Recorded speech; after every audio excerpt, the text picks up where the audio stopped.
Sin embargo, cuando llega casi al filo de que se cerrara el plazo para lo cual estaba habilitado, despeja ya la duda de una vez que efectivamente ya está presentada la solicitud. Sí.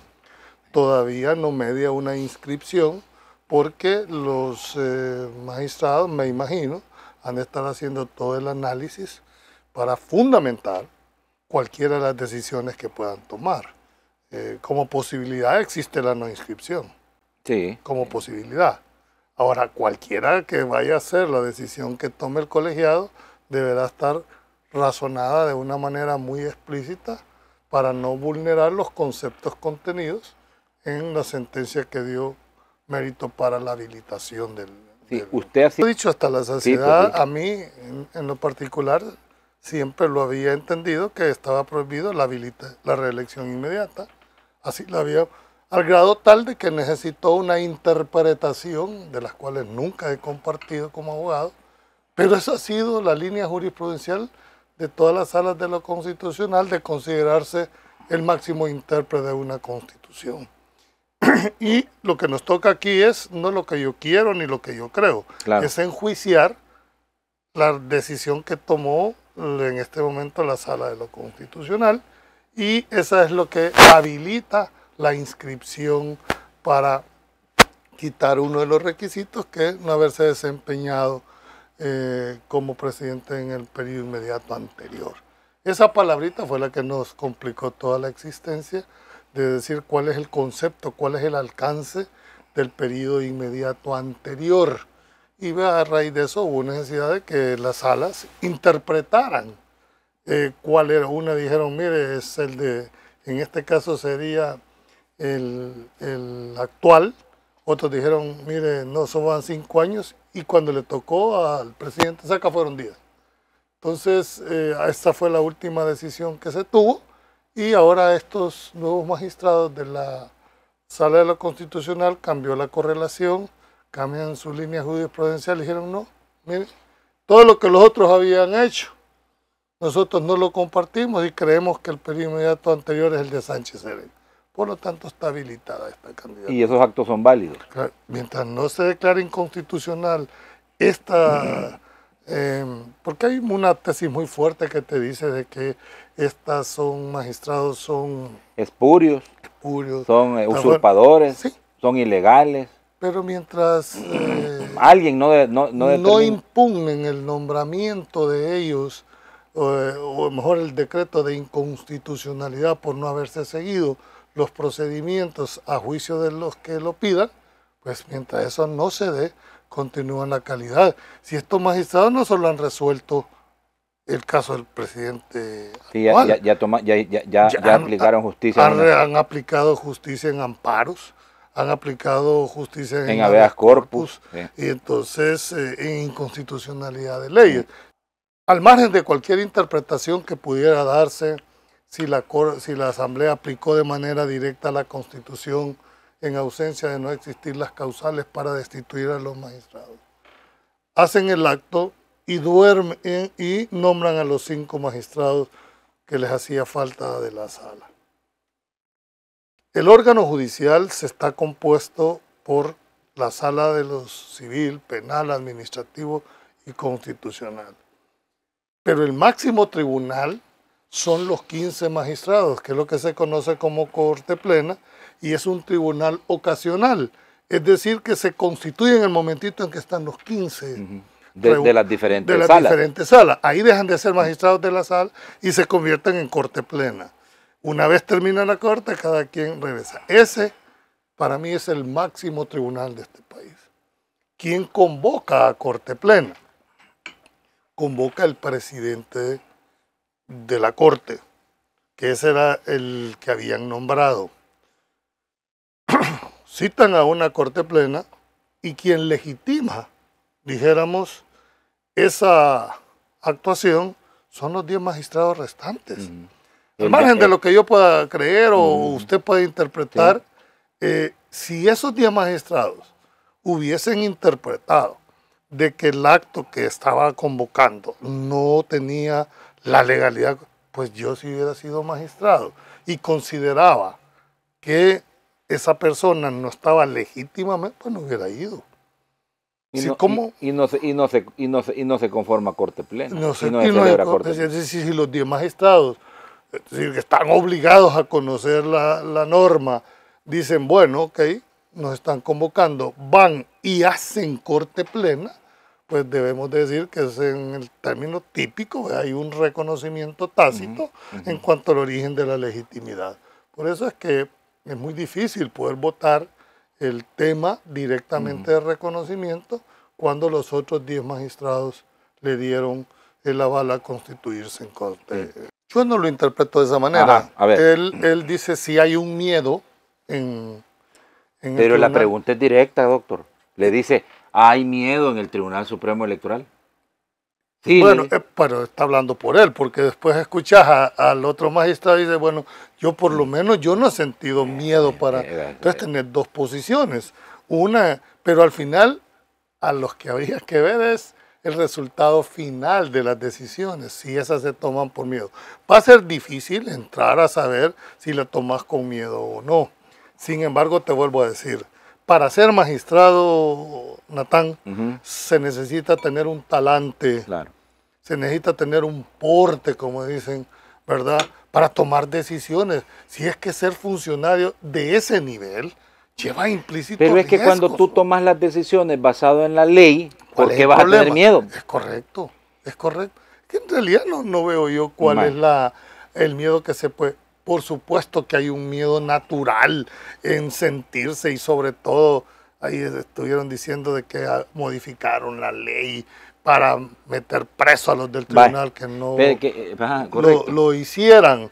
Ese tema, sí, siempre y cuando la denegatoria no esté fundamentada, la denegatoria de la inscripción de un candidato sea una obstrucción, sea un acto discrecional. Claro, pero sea una obstrucción, lo que se le puede llamar absurda, ¿verdad? Que no tenga fundamento, que no tenga un criterio de razonabilidad. Estoy de acuerdo de que esto pueda darse, pero partimos de la base de que la investidura lo va a hacer. Y aquí entramos en el otro tema tan fuerte como es si se deben de excusar los actuales magistrados, si han adelantado criterio o no, pero en términos generales, cuando tú escuchas a los dos magistrados, hay dos posiciones totalmente, diametralmente opuestas, diría yo, en el sentido de que uno dice que se siente miedo. Es más, pone un ejemplo de él, de cuando va a una autoridad administrativa. O sea, no está hablando, por eso que me hace inferir que está hablando a título personal. Porque mal haría hablar a título de organismo colegiado. Por dos razones fundamentales. Primero, no tiene la potestad para hablar por el resto, no es vocero de ellos, de ellos. Y segundo, que el otro desmiente categóricamente en el caso, ambos hablan en el caso personal. Dice, en mi carácter personal, yo no me siento, dijéramos, con miedo para resolver o en un sentido o en otro. Ya les presentaron recursos para que sean recusados. Correcto. Ya. Porque están impedidos en conocer porque han adelantado criterios. Entonces, esa es la causal que están invocando para que ellos conozcan. Entonces, ¿qué es lo que va a hacer primero el tribunal? Conocer si están impedidos con justa causa o no para conocer. Esa va a ser la primera decisión que van a tener que tomar. ¿Estamos impedidos para conocer este escrito? Si ellos determinan no, tenemos toda la facultad para resolver, entonces entran a conocer el fondo. Y a los que les han solicitado de que se recusen, les responden, les van a responder, miren, no, nosotros no estamos impedidos para conocer porque no hemos adelantado criterios. Hay una motivación que va a tener que hacer el tribunal.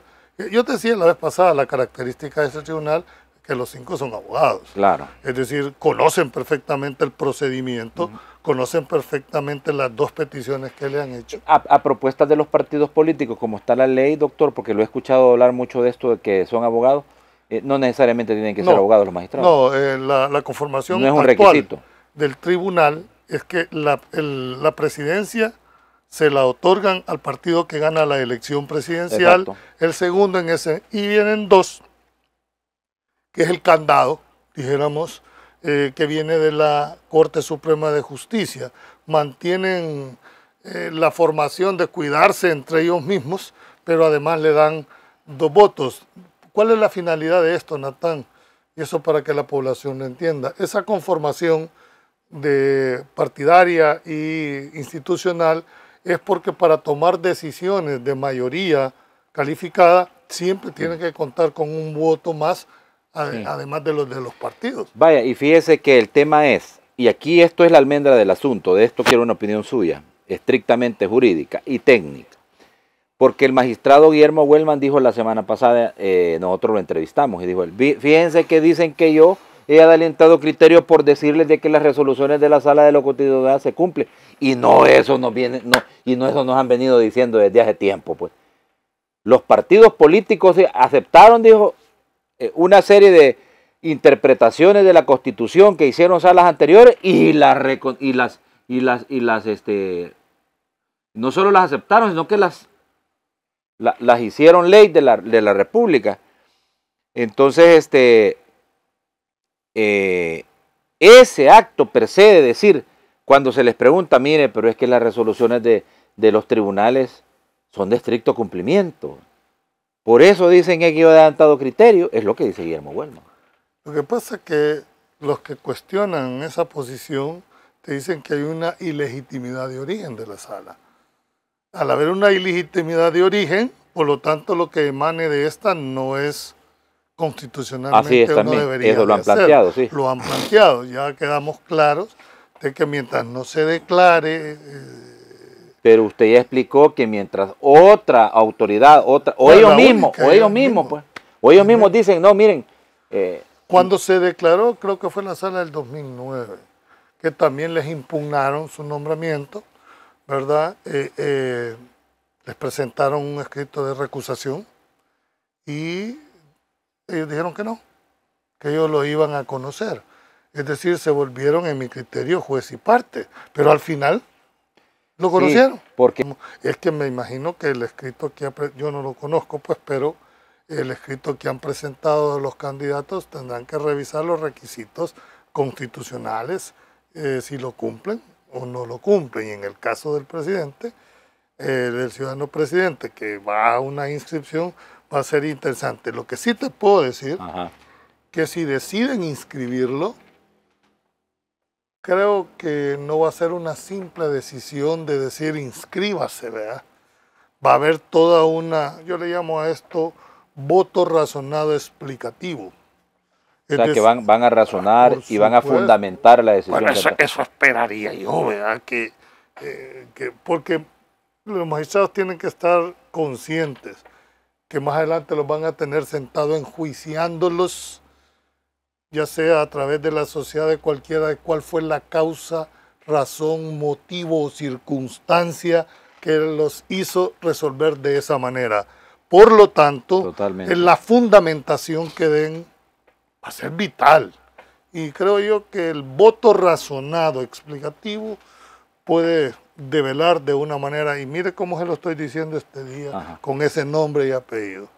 Así creo. Voto razonado explicativo. Claro, así creo que debería de ser, pero aquí estamos en el mundo del revés, ¿verdad? Pero, Natán, yo entiendo esa parte, es una responsabilidad histórica con consecuencias para el país, pero, bueno, cuando a usted lo juramentan en ese rango de ese cargo, usted levanta la mano y dice que jura cumplir la Constitución ateniéndose a su texto. Cualesquiera que sean sus... Usted debe de entender que hay decisiones en la vida que uno debe de meditar las consecuencias cuando se tome, pero esas son responsabilidades inherentes al cargo. Claro. Así es que yo no creo que alguien me diga, ¿qué responsable? Sí. ¿Que va a ser difícil? Por supuesto que lo entiendo. Pero yo solo les puedo decir, si los magistrados razonan, fundamentan y aplican la ley, creo que podrás no compartir la decisión cualquiera que sea. Bueno, pero como no sos tú, no soy yo el que está decidiendo, sino que hay una delegación para que ellos lo hagan, pues cualquiera que sea esta decisión va a ser controvertida, cualquiera que sea. de uno y de otro Pues lado. sí, es que pero al final, toda decisión tiene consecuencias así es. positivas y negativas. Negativas. Y al final, no por el hecho. Es más, así como están pintando las cosas, creo que la decisión de ser favorable la inscripción del candidato, Bukele, 4-1. 4-1. Eso me hace percibir a mí, ¿verdad? Sí. Ahora, si fuera negativa, pues creo que es posible que sea 4 o 5, pero no lo sé. Pero esto hay que dejarlo muy claro. Normalmente los órganos colegiados, la unanimidad sería lo ideal, pero el hecho de que se tome una decisión por mayoría no le deslegitima la legalidad de la misma. ¿Qué quiero significar con esto? Que cualquier decisión que se tome con 4 votos, no por el hecho de no contar con los 5, deja de ser legal. Claro, es mayoría. Es mayoría y es válida. Es mayoría. El otro podrá razonar su voto, podrá explicar su voto por qué no acompaña la decisión, o podrá razonar el voto por qué acompaña. Pero es que mire, que frente a la ausencia de los nombramientos de los designados, lo que la Constitución habilita a seguir es que en ausencia del presidente, del vicepresidente, del primero y segundo designado, a quien le toca definir es a la Asamblea Legislativa. Y hoy por hoy ese es el escenario. ¿Me explico? No tenés primero ni segundo designado. El presidente actual y vicepresidente actual van a correr nuevamente, por lo tanto el único camino que queda es la designación, a menos que se llame a una asamblea de emergencia o en este mes y medio que queda y se nombren los designados. Ahí se acaba la discusión porque el que le tocaría asumir esa función sería el primer designado. Pero hoy por hoy no conocemos. No, hasta este día, creo que es el artículo 155, si el alemán no me falla, ¿verdad? El que habilita, dijéramos, el procedimiento de cómo debe interpretarse cuando no existe presidente, vicepresidente, primer y segundo designado. Entonces, vaya, pero hay una cosa que es importante, doctor Valdivieso, y es porque ahorita solo hay una solicitud de inscripción, no hay una inscripción per se. El tribunal todavía no se ha pronunciado referente a este tema. Pero está el tema de si el señor presidente puede continuar en sus funciones hasta el 1 de diciembre, que sería los 6 meses, los 6 meses posteriores. Entonces, eso es como, creo yo, que como que hay una especie de confusión, ¿verdad? Ese es el fondo de la discusión en la almendra que diría mi buen amigo Dagoberto. Ojalá nos esté viendo. Nos esté viendo y se recupere.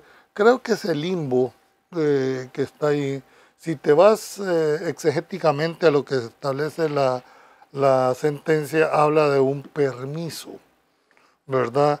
No habla de una, dijéramos, exoneración, no habla de ninguno. Y eso te lo explicaba la vez pasada, que eso tiene un concepto más amplio, el permiso, entre lo que es estar en la posesión del cargo y en el ejercicio del cargo. Lo que la sentencia lo inhabilita es el ejercicio del cargo, pero mantiene su calidad de presidente con todo lo que eso significa, ¿verdad? Porque hablábamos del fuero. El fuero es una posición que va al cargo y no a la persona. Por lo tanto, si sigue manteniendo el cargo de presidente, aunque no lo ejercite, continúa su fuero hasta lo que está. Lo que sí no va a poder hacer es que a partir del 1 de diciembre, obligatoriamente, tiene que separarse del cargo. Claro.